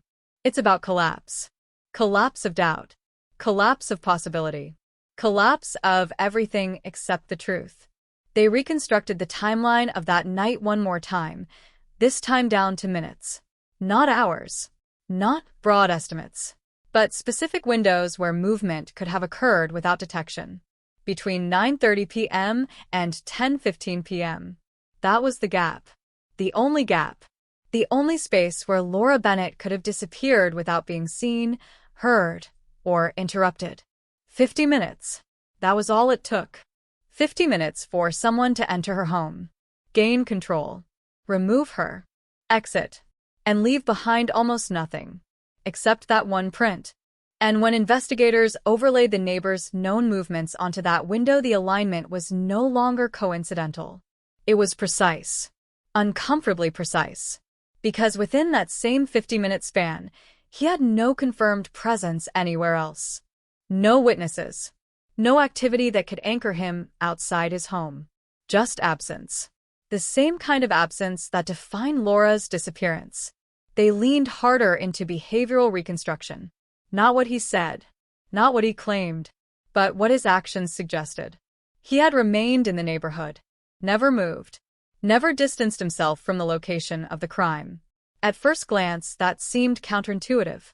But to investigators, it suggested something else entirely. Confidence. Or control. Because people who commit impulsive acts often flee. But people who plan stay. They normalize. They blend. They make themselves part of the environment so completely that suspicion begins to feel unreasonable. And over time it works. It had worked for him. For years. But now, that same proximity, the thing that had protected him, was becoming the thing that exposed him. Because it meant he couldn't escape the narrative. He was in it. Always had been. And now there was nowhere else for the story to go. Investigators applied for deeper warrants. Not just for property. For history. Financial records. Purchases. Unusual transactions. Anything that could suggest preparation, concealment, or aftermath. And buried in those records, they found something subtle, but powerful. A purchase made shortly after Laura disappeared. Not suspicious on its own. Not illegal. But specific. Heavy-duty cleaning supplies. Industrial grade. Unnecessary for routine household use. Purchased in cash. No explanation. No context. But placed in time it mattered. Because it aligned. With the vehicle cleaning. With the behavioral shift. With the tightening pattern of control. They revisited the vehicle again. This time, not looking for what had been done, but what might still remain. Years had passed. Too many for conventional evidence to survive. But newer methods sometimes found what time could not fully erase. Trace analysis. Chemical residue detection. Microscopic material trapped in seams, in fibers, in places untouched by surface cleaning. The vehicle was processed. Carefully. Thoroughly. And while nothing definitive emerged, no direct biological evidence, no clear forensic link, there were anomalies. Traces inconsistent with normal wear. Chemical patterns suggesting aggressive cleaning. Multiple passes. Intentional. Focused. It didn't prove anything, but it supported everything. And support was all the case needed now. Because the structure was already there. Layered. Interconnected. Closing. Then came the decision investigators had been building toward for months. They would confront him. Not with questions, not with pressure, but with the full weight of the case as it now existed. Not to extract a confession, but to observe what happened when there was nothing left to adjust. Nothing left to reinterpret. Nothing left to deny without contradiction. They brought him in. Again. Same room. Same table. Different atmosphere. There was no urgency in the air. No aggression. Just certainty. They laid it out piece by piece. The fingerprint. Enhanced. Partially aligned. The timeline. Compressed. Precise. Unaccounted. The vehicle. Seen. Matched. Cleaned. The behavioral patterns. Observed. Documented. Repeated. The knowledge he had revealed unknowingly. The places he had revisited. The adjustments in his statements. All of it. Layered. Connected. Unavoidable. They didn't ask if he did it. They didn't need to. Because the question had already been answered in structure. Now they were watching for response. At first he held. Calm. Measured. Controlled. The same composure that had carried him through years of questioning. But pressure doesn't break instantly. It erodes. And this time there was nowhere for erosion to go unnoticed. His answers slowed, then shortened, then stopped expanding. Where he once explained, he now deflected. Where he once filled silence, he let it sit. And silence in that room carried weight. Because silence against structure becomes admission of pressure. Not guilt, but proximity to it. Investigators didn't interrupt, didn't push. They let the silence grow. Let it settle. Let it press. Because eventually silence demands response. And when he finally spoke again, it wasn't denial. Not fully. Not clearly. It was something else. Something smaller. But more revealing. He questioned details. Not broadly, but specifically. Points in the timeline. Placement of evidence. Moments no one had accused him of directly. And that was the shift. Because innocent people challenge accusations. They reject the premise. But they don't refine the narrative. They don't focus on specifics that haven't been confirmed publicly. They don't adjust around facts unless those facts matter to them. And in that moment it became clear. He wasn't reacting to suspicion. He was reacting to accuracy. And accuracy is something only proximity can explain. The room changed. Not visibly, but fundamentally. Because everyone present understood what had just happened. Not a confession. Not yet. But something closer to exposure than anything the case had seen in over a decade. They ended the interview. Not because it was over, but because it had shifted. And sometimes stopping at the right moment preserves more than pushing too far. As he left the room, nothing outward had changed. No arrest. No charge. No dramatic conclusion. But everything underneath had moved. Because now, the case wasn't just closing in. It was aligning. Every piece. Every detail. Every silence. Pointing in one direction. Toward one conclusion that had taken years to form. And now was almost impossible to ignore. The only thing missing was the final break. The moment where pressure becomes collapse. Where structure becomes undeniable. Where the truth no longer needs to be proven. Only revealed. The first crack didn't come from evidence. It came from time. Not the slow erosion investigators had grown used to, but a sudden shift, like something long sealed had finally been disturbed. A retired case file doesn't usually wake up. It sits. It gathers dust. It becomes administrative memory. But Laura Bennett's case had never fully settled. It had only been waiting for the right moment to move again. And that moment arrived, without warning. A forensic technician, reprocessing archived evidence for digitization, ran the fingerprint through a newly integrated regional database, an expanded system that now connected jurisdictions that once operated in isolation. It wasn't a special request. It wasn't a breakthrough attempt. It was routine. But routine in cases like this is often what unlocks the door. The system paused, then returned a weak correlation. Not a match, not confirmation, but enough to trigger escalation. A secondary hit appeared in an older municipal record, an outdated booking system from a minor incident years after Laura's disappearance. A citation. Nothing serious. Long dismissed. But the print structure overlapped in ways that demanded human review. And that review changed everything. Because for the first time since 1995, the fingerprint wasn't just a fragment floating in isolation. It had context, a biological anchor, a name. It didn't arrive as certainty. It arrived as probability, refined through layers of comparison, elimination, and correction. But when investigators saw it, there was no confusion about where it pointed. The neighbor. The same man who had stood at the edge of every theory. The same man who had never fully left the frame of suspicion. The same man who had lived through every revision of the case without ever becoming officially defined by it. Until now. The warrant came quickly, but quietly. No public attention. No media leakage. No premature announcement. Just procedural movement backed by something the case had never had before. A direction that could be defended. The moment they arrived at his house, nothing about the exterior suggested collapse. The lawn was trimmed. The mailbox intact. The structure unchanged from every photograph taken over the years.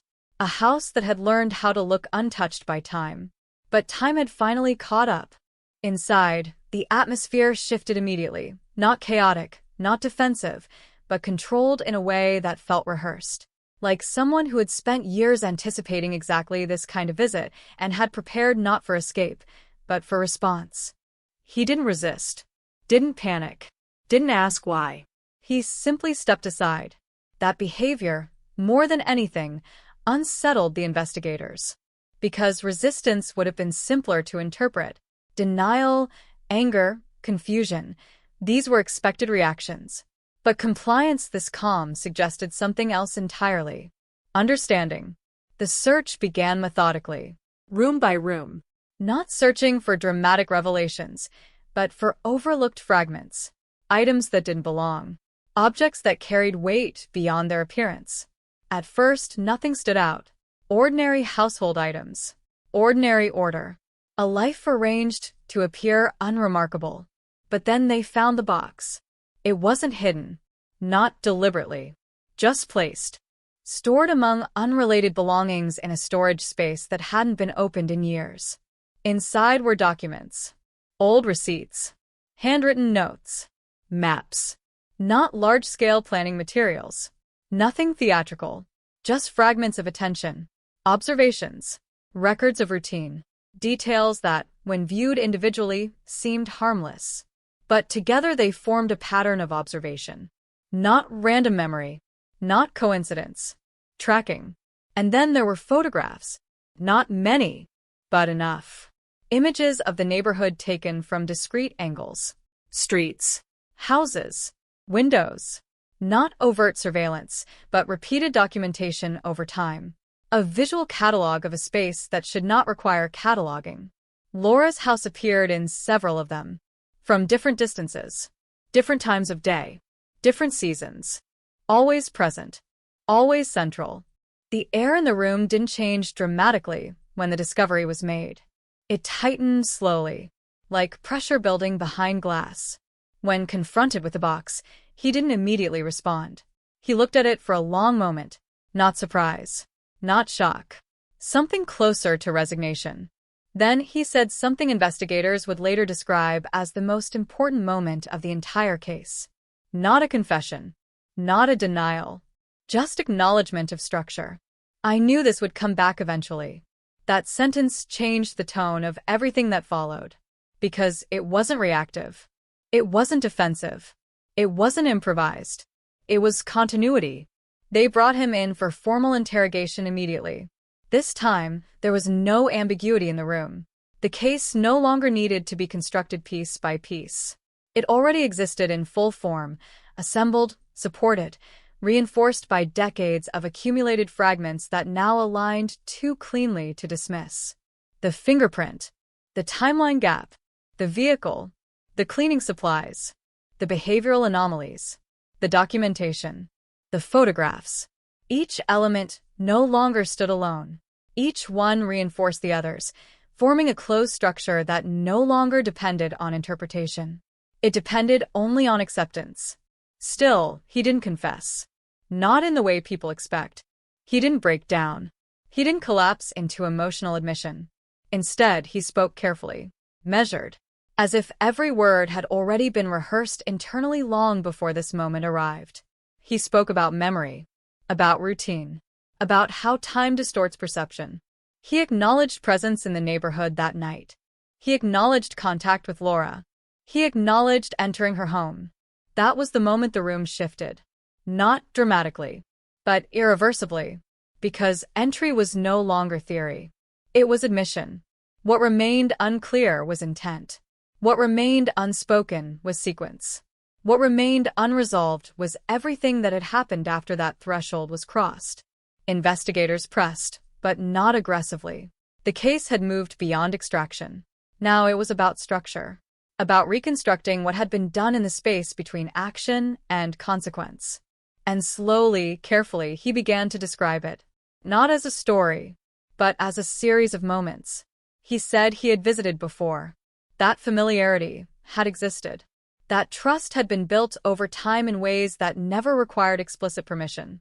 He described the night not as violence, but as rupture. A shift.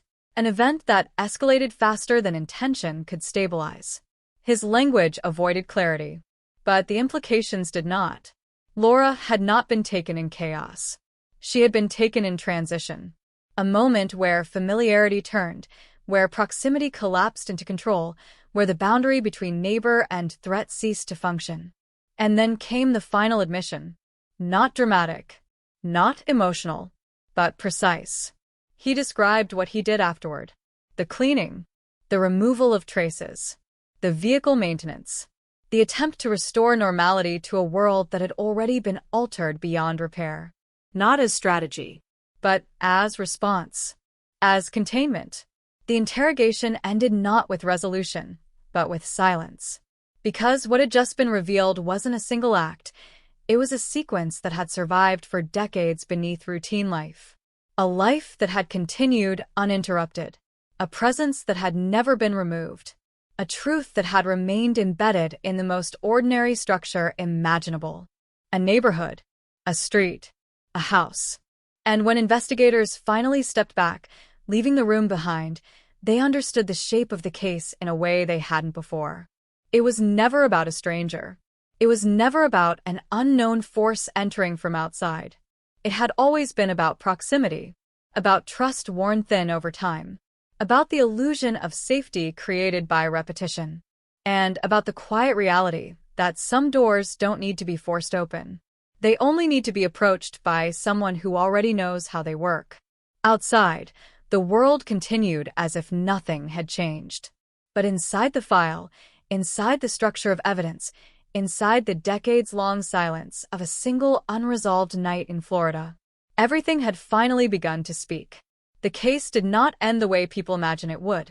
There was no final explosion of revelation, no dramatic courtroom collapse of certainty, no single sentence that neatly sealed 3 decades of uncertainty into a clean conclusion. Instead, there was paperwork, procedures, statements carefully transcribed and reviewed. A system doing what it always does when truth finally becomes admissible. But beneath that quiet machinery, something irreversible had already happened. The story of Laura Bennett was no longer a question. It had become a sequence. And that sequence had a beginning, a middle, and now, finally, a point of convergence. The neighbor's statement, once fragmented and cautious, had solidified under the weight of corroboration. Not every detail aligned perfectly. Memory never behaves that way. But the structure of his admissions, combined with the physical evidence, no longer allowed multiple interpretations. He had been inside her home. He had been present during the critical window.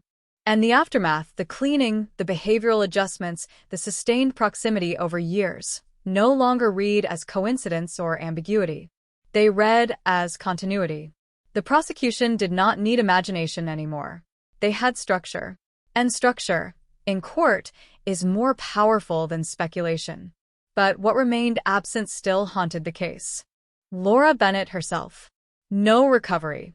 No definitive location. No closure in the physical sense. The absence that had defined the investigation from its first hour remained intact, untouched by all the years of reconstruction. That absence became the final silence the case could not resolve. During preparation for trial proceedings, investigators revisited everything once more, not because they expected new answers, but because the act of finalization demands completeness, even when completeness is impossible.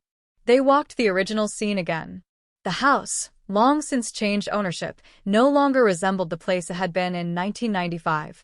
Walls repainted, fixtures replaced, the physical identity of the space overwritten by time and routine renovation. But when they stood in the back doorway, the same threshold that had defined the entire investigation, they described a sensation that could not be documented in reports. Not evidence, not fact, but awareness. Because that door had become more than an entry point. It had become the boundary between 2 versions of reality, the one where nothing happened and the one where everything changed. Inside that space, they reconstructed the night one last time. Not visually, not technically, but spatially. Where she would have stood, where he would have been positioned, how movement would have occurred within a space so familiar that no alarm would have been triggered until it was too late. And in that reconstruction, something became clear that had taken years to understand. Nothing about the case required force in the traditional sense. It required access. And access had been granted long before the night itself. The neighbor's life, when fully examined in hindsight, no longer appeared ordinary in the same way it once had. Ordinary had been the illusion. Consistency had been the mask. Familiarity had been the method by which suspicion was avoided, not the absence of behavior that should have raised it. He had not been invisible. He had been normalized. And normalization is one of the most powerful forces in any investigation because it operates before questions are ever asked. During pretrial proceedings, defense arguments attempted to reintroduce ambiguity, memory reliability, environmental factors, the limitations of partial forensic evidence. Each argument technically valid in isolation, but weaker when placed against the cumulative structure of the case. Because by then, the case was no longer dependent on a single point of failure. It was a network, interlocking, reinforced, self-supporting. The fingerprint, once a fragment of uncertainty, had been contextualized within a broader behavioral and physical pattern. The vehicle evidence, once circumstantial, aligned with post-event behavior. The documentation recovered from the home was no longer interpreted as coincidence, but as reinforcement of awareness and preparation. And his own statements, carefully constructed over years, had become evidence of adaptation. The jury, when finally presented with the full structure, did not face a mystery. They faced accumulation. But even as legal proceedings advanced, even as procedural closure approached, the emotional reality of the case remained unresolved. Because no verdict can return what is missing. No sentence can restore absence. And no conclusion can rewrite the fact that one ordinary night in Florida had fractured an entire community's understanding of safety.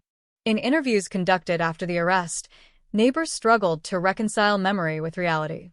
The man they had known was not described as violent, not overtly threatening, not obviously dangerous. He had been helpful, present, familiar. And that contradiction between perception and outcome became its own kind of wound in the community narrative, because it suggested something no one wanted to accept. That danger does not always announce itself. It integrates. It participates. It becomes part of the environment until it is indistinguishable from it. Laura Bennett's colleagues spoke of her differently. Not as a victim defined by disappearance, but as a person defined by routine. A life structured, predictable, grounded in trust. That trust, in retrospect, felt like the most tragic element of the entire case, not because it was misplaced, but because it was normal.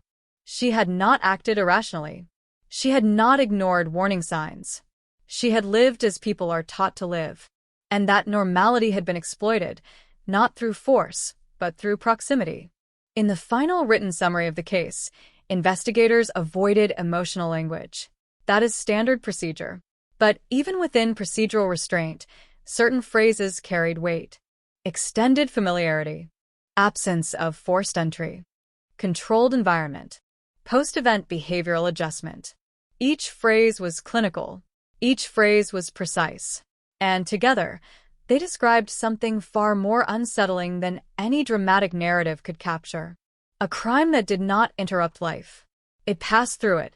Years after the conviction, the case remained referenced in training materials, not because of its brutality, but because of its structure. Because it demonstrated how ordinary environments can conceal extraordinary outcomes when familiarity replaces scrutiny. New investigators studied it not for spectacle, but for pattern recognition. The fingerprint that meant nothing until it meant everything. The witness who hesitated but was not initially believed. The behavioral adjustments that only became visible after time created distance.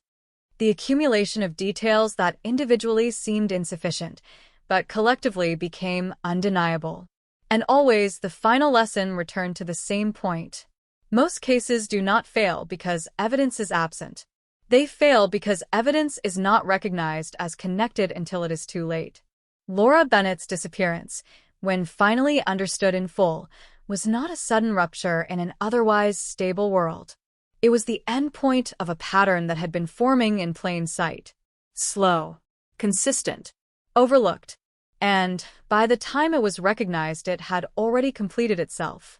The file, now officially closed, remains stored in archival systems under a classification that no longer reads missing person. It reads something else, something final, something that does not offer comfort, only understanding. And somewhere in that understanding lies the most persistent truth the case leaves behind. That sometimes the most dangerous thing in a quiet neighborhood is how long it takes to realize something was never quiet at all.